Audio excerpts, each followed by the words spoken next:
আজকে আমরা যে কাহিনীটা নিয়ে কথা বলবো সেটা ইসলামেরও অনেক আগের। এটা বিশ্বাস আর অত্যাচারের এক অবিশ্বাস্য গল্প, এক চরম পরীক্ষার গল্প। গল্পের একেবারে গভীরে ঢোকার আগে চলেন এই প্রশ্নটা নিয়ে একটু ভাবি। আচ্ছা, এমন কি বিশ্বাস থাকতে পারে যার জন্য হাজার হাজার মানুষ হাসতে হাসতে জ্বলন্ত আগুনে ঝাঁপিয়ে পড়তে পারে? এটা তো ভাবলেই অবাক লাগে, তাই না? আর এই গল্পের ঠিক কেন্দ্রবিন্দুতে আছে এই অবিশ্বাস্য ঘটনাটা। ভাবা যায়, এক মায়ের কোলের দুধের শিশু কথা বলে উঠছে, শুধু একটাই বাক্য, কিন্তু এই একটা কথাই তার মায়ের বিশ্বাসকে পাহাড়ের মতো শক্ত করে দিয়েছিল। এই একটা লাইনই আসলে পুরো গল্পের গভীরতাটা বুঝিয়ে দেয়। তো চলুন গল্পটা শুরু করা যাক। ঘটনাটা ঘটছে প্রাচীন ইয়েমেনের এক রাজ্যে। সেখানে ছিল এক ভীষণ অত্যাচারী রাজা। সে শুধু শাসকই ছিল না, নিজেকে সে প্রভু বলে দাবি করত আর প্রজাদের বাধ্য করত তার উপাসনা করতে। এখন প্রশ্ন হল, এই রাজার ক্ষমতার উৎস কী ছিল? কোনো বিশাল সেনাবাহিনী? না। প্রচুর ধন সম্পদ? তাও না। তার ক্ষমতার আসল ভিত্তি ছিল একজন বৃদ্ধ জাদুকর আর তার কালো জাদু। এই জাদুকরই তার ভ্যালকি দিয়ে, তার বিভ্রম দিয়ে রাজ্যের সব মানুষকে একটা ভয় আর মিথ্যার জালে আটকে রেখেছিল। কিন্তু একটা সমস্যা দেখা দিল। সেই জাদুকর তো বুড়ো হয়ে গেছে, তার দিন ফুরিয়ে আসছে। তো সে ভাবল, তার এই কালো জাদুবিদ্যা তো বাঁচিয়ে রাখতে হবে, তাই না? রাজার ক্ষমতা টিকিয়ে রাখার জন্য সে ঠিক করল রাজ্যের সবচেয়ে মেধাবী ছেলেটাকে খুঁজে বের করে নিজের শিষ্য বানাবে। তো সেই বালক প্রতিদিন জাদুকরের কাছে শিখতে যেত। কিন্তু এই যাওয়া আসার পথেই এমন একটা ঘটনা ঘটল যা তার পুরো জীবনটাকেই বদলে দিল। গল্পের মোড়টা আসলেই এখানেই। জাদুকরের আস্তানায় যাওয়ার পথে ছেলেটা একটা নির্জন কুঁড়ে ঘরের সন্ধান পায়। উপকারে এলে শেয়ার আর করুন। সেখানে সে দেখা পায় সাবস্ক্রাইব এমন করতে একজনের ভুলবেন না। সাথে আপনার যিনি ছিলেন মতামত জানাতে জাদুঘরের কমেন্ট ঠিক করুন। উল্টো, একজন খাঁটি বিশ্বাসী সন্ন্যাসী। তিনি হজরত ঈসা আলাইহিসসালামের সত্যিকারের অনুসারী ছিলেন আর সবার অগোচরে এক আল্লাহর ইবাদত করতেন। তো ছেলেটার অবস্থাটা একবার চিন্তা করেন। সে যেন দুটো আলাদা দুনিয়ায় আটকা পড়েছে।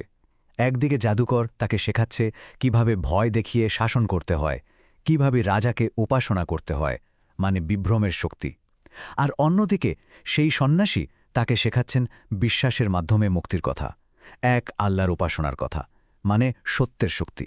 তো এতদিন তো সে দুই নৌকায় পা দিয়েই চলছিল, কিন্তু খুব তাড়াতাড়ি এমন একটা সময় এলো যখন তাকে সবার সামনে প্রমাণ করতে হলো কোন পথটা আসল আর কোনটা নকল।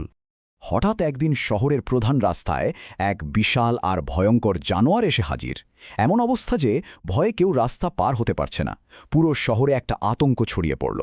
আর ঠিক এই পরিস্থিতিটাই হয়ে দাঁড়ালো ছেলেটার জন্য এক বিশাল পরীক্ষা।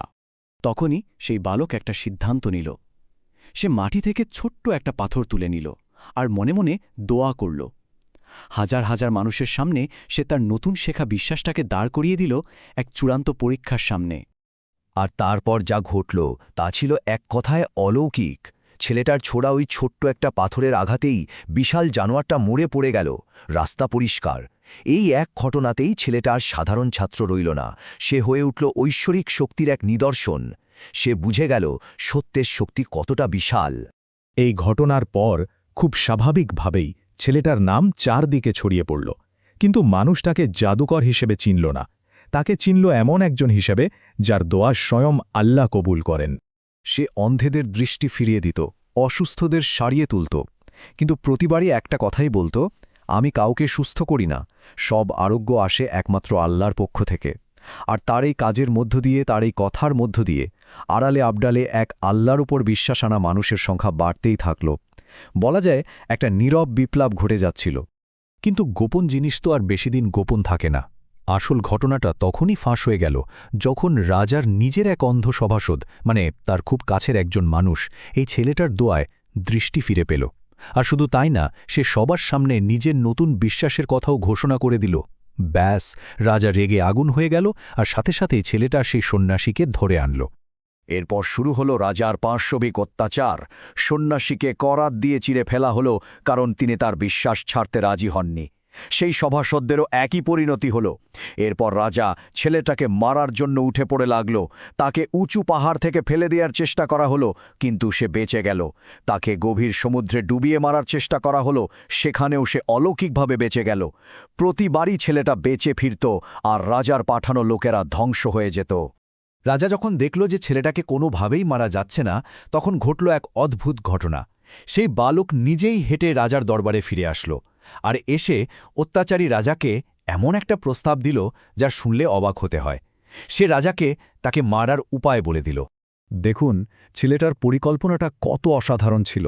সে রাজাকে বলল, আমাকে মারতে হলে সব মানুষকে এক জায়গায় জড়ো করতে হবে, আমাকে একটা খেজুর গাছের সাথে বাঁধতে হবে, তারপর আমারই তুন থেকে একটা তীর নিয়ে বলতে হবে এই বালকের প্রভুর নামে, তারপর তীর ছুড়লে তবেই আমি মারা যাব। এখানেই গল্পের আসল চালটা ছিল। ছেলেটা তার মৃত্যুকেও একটা প্রচারের মাধ্যম বানিয়ে ফেলল। সে জানত তার এই মৃত্যুই হবে হাজারো মানুষের হিদায়েতের কারণ। রাজা তো ভাবল, যাক, এবার তাহলে ওকে শেষ করা যাবে। সে ছেলেটার কথা মতোই সব আয়োজন করল। হাজার হাজার মানুষের সামনে সেই বাক্যটা উচ্চারণ করে তীর ছুড়ল। তীরটা গিয়ে ছেলেটার গায়ে লাগল আর সে শহীদ হয়ে গেল।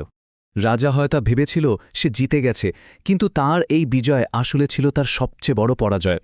কারণ সেখানে উপস্থিত হাজার হাজার মানুষ যারা পুরো ঘটনাটা দেখল, তারা এক মুহূর্তেই বুঝে গেল আসল শক্তিকার, আর সবাই একসাথে চিৎকার করে বলে উঠল, আমরা এই বালকের প্রভুর ওপর ঈমান আনলাম।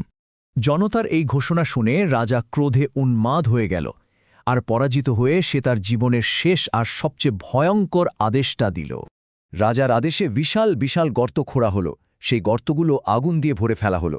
তারপর নতুন বিশ্বাস আনা প্রত্যেকটা মানুষকে ধরে এনে দুটো রাস্তা দেখানো হলো, হয় বিশ্বাস ছেড়ে দাও আর না হলে এই আগুনে ঝাঁপ দাও। এটা ছিল ঈমানের সবচেয়ে কঠিন পরীক্ষা। কিন্তু অবিশ্বাস্য হলেও সত্যি, একজনও তার বিশ্বাস থেকে সরে দাঁড়ায়নি। সবাই হাসি মুখে আগুনকেই বেছে নিয়েছিল। আর এই ঘটনা, এই আত্মত্যাগ এতটাই গুরুত্বপূর্ণ ছিল যে স্বয়ং আল্লাহ তাআলা পবিত্র কোরআনে সূরা আল বুরুজে এই মানুষদের কথা উল্লেখ করেছেন। তিনি তাদেরকে আসহাবুল উখদুদ বা পরীক্ষার অধিবাসী বলে সম্মান দিয়েছেন। তাই তাদের এই মৃত্যু কোনো পরাজয় ছিল না, এটাই ছিল বিশ্বাসের চূড়ান্ত বিজয়। পুরো গল্পটা শোনার পর শেষে এসে একটা প্রশ্নই মাথায় ঘুরপাক খায়, তাই না? মৃত্যুবরণ করা আর পরাজিত হওয়া, এই দুটোর মধ্যে আসল পার্থক্যটা কোথায়? সত্যিকারের বিজয়ী আসলে কে?